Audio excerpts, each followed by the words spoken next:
السلام علیکم ګراني مینوالو زه فیضان ګلستاني یو ځل بیا حاضر ما دوستانو تاسو په سایټ باندې دا ورکوټې شانتي تصویر ګورئ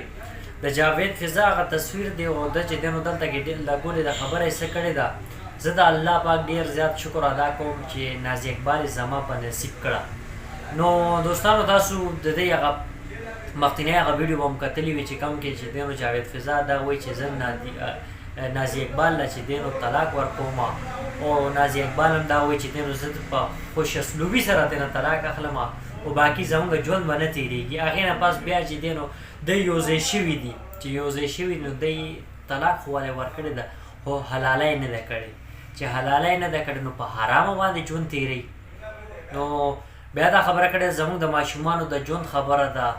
په هغې باندې چې دی نو ډېر غلط به اثر به پروزي. نو دا غلط اثر پې نه پروزي چې تاسو به هلته کې په انګلینډ کې په لندن کې دې وخت او هلته کې تاسو پاتې کېږئ او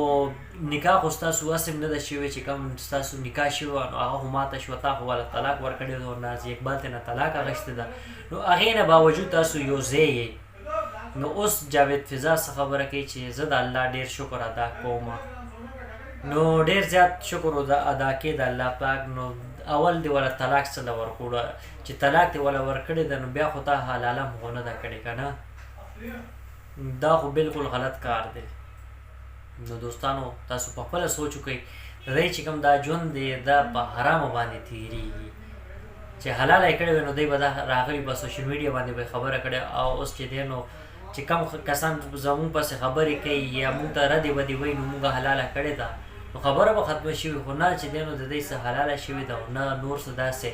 نو بس یو ځای پاتې کېږي هماغه چې نازي اقبال د هماغه جاوید فضا دی نو طلاق یې څه له ورکولو.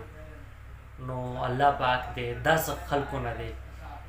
زموږ معاشره دی پاک کی او